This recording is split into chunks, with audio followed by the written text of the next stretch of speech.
CM Revanth Reddy విమర్శలపై చర్చకు సిద్ధమని కేంద్ర మంత్రి కిషన్ రెడ్డి సవాల్ విసిరారు. రేవంత్ నివాసంలో అయినా ప్రెస్ క్లబ్ లో అయినా చర్చకు సిద్ధమని దమ్ముంటే చర్చకు రావాలన్నారు.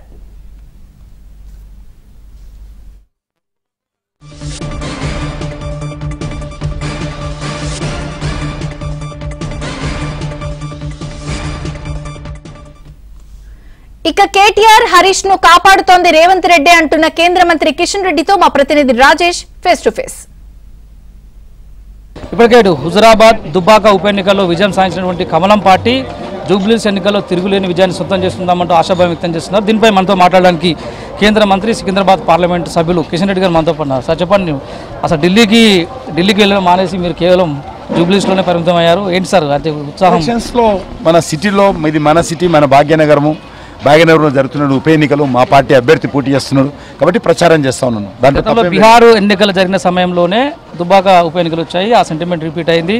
జూబ్లీస్లో గెలవబోతున్నామంటూ కూడా జోరుగా చర్చ జరుగుతుంది. ఎట్లా చూస్తారు? తప్పకుండా భారతీయ జనతా పార్టీ జూబ్లీస్లో గెలుస్తుంది. ఏ రకంగా ఈరోజు తప్పుడు సర్వేలు చూపించినా, తప్పుడు ప్రచారాలు చేసినా, వందల కోట్ల రూపాయలు రెండు పార్టీలు ఖర్చు పెట్టి తిరుగుతున్నా, ఒక్కొక్క ఓటుకు 20,000 ఇవ్వాలని 10,000 ఇవ్వాలని పోటీలు పడి వాళ్ళు డబ్బులు ఇస్తున్నా గెలిచేది ఇక్కడ భారతీయ జనతా పార్టీ మాత్రమే. 10 ఏళ్ల పాటు రాష్ట్రాన్ని పాలించిన బీఆర్ఎస్ పార్టీ నేతలు చేసిన అవినీతి అక్రమాలపై విచారణ జరిపి జైలుకు వెళ్లేలా చేద్దామంటే కిషన్ రెడ్డి కేటీఆర్ని హరీష్ రావుని కాపాడుతున్నారు. అసలు ఏమన్నా అడగడంలో ఒక ముఖ్యమంత్రి స్థాయి, నీకు పోలీసు వ్యవస్థ ఉంది, అధికారం ఉంది, నువ్వు గార్దులు కాస్తున్నావా? దద్దమ్మవా? ఏం మాట్లాడుతున్నావు? నువ్వు చేయాలంటే నువ్వు చేయలేవా? ఈ రకంగా మాట్లాడడం మంచిది కాదు. మీ పార్టీ ఎదగకపోవడానికి కారణం కూడా మీరే అంటున్నారు. మా పార్టీ ఎదగకపోవడానికి ఆయన ఎవరు చెప్పడానికి? ఆయన ఎన్ని పార్టీలు పొడిచి వచ్చాడు? ఆయన ఇంకా పార్టీలు ఏం లేవు, ఆయనకు అన్ని పోయినాయి. ఆయన భారతీయ జనతా పార్టీని నన్ను నేను ఈ పార్టీలో పుట్టాను, ఈ పార్టీలో చేస్తాను, నా పార్టీలో ఈ పార్టీలో విడిచిపోవడానికి పొమ్మని చెప్పడానికి ఆయన ఎవరైనా అధికారం లేదు. నేను బీజేపీలో ఉంటాను, బీజేపీలో చేస్తాను. మీలాగా పార్టీలు ఫిరాయించిన అధికారం కోసము, డబ్బుల కోసము, పదవుల కోసము నేను ఈ పార్టీలో పుట్టాను, ఈ సిద్ధాంతం కోసం పుట్టాను. నేను చనిపోయేటప్పుడు కూడా మా పార్టీ కార్యకర్తలు నాకు జెండా కప్పి ఈ పార్టీలే నా మీద తప్పుడు ఆరోపణలు రెండు పార్టీలు కూడా చేస్తూ ఉన్నాయి. ఈరోజు నేను ఏ రకంగా కూడా ఏ చర్చకైనా సిద్ధంగా ఉన్నాను రెండు పార్టీలతోటి, అది ముఖ్యమంత్రితో కానీ కేటీఆర్ తోటి కానీ. ఈరోజు ఈ స్థానిక సమస్యలు పరిష్కారం చేయాల్సినటువంటి బాధ్యత ఈరోజు రాష్ట్ర ప్రభుత్వాన్ని, ఇక్కడ ఉన్నటువంటి ప్రభుత్వ బాధ్యత. తప్పకుండా రాష్ట్ర ప్రభుత్వం ఈ సమస్యలు పరిష్కారం చేయకుండా ప్రజలను మభ్యపెట్టే విధంగా పెద్ద ఎత్తున వందల కోట్ల రూపాయలు పంపిణీ చేయడం కోసం ఏర్పాటు చేస్తూ ఉన్నారు.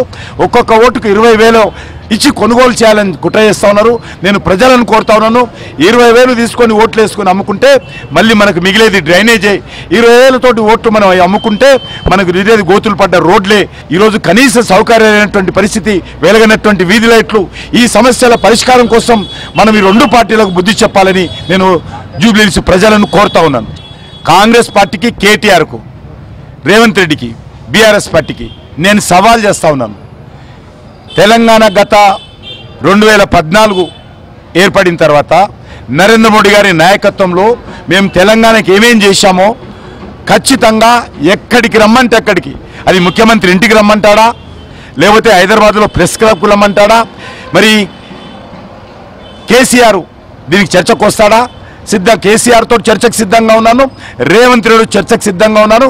ఈ రెండు పార్టీలు కూడా దమ్ము ధైర్యం ఉంటే ఈ డెవలప్మెంట్ మీద చర్చకు భారతీయ జనతా పార్టీతో రావాల్సిందిగా నేను ముఖ్యమంత్రిని కేసీఆర్ను సవాల్ చేస్తా ఉన్నాను. Thank you. మొత్తానికి ఇదే పరిస్థితి. 2014లో తెలంగాణ రాష్ట్రం ఏర్పడిన తర్వాత కేంద్రం నుంచి తెలంగాణకు వచ్చిన ప్రతి పైసా పైన చర్చకు తాను సిద్ధం.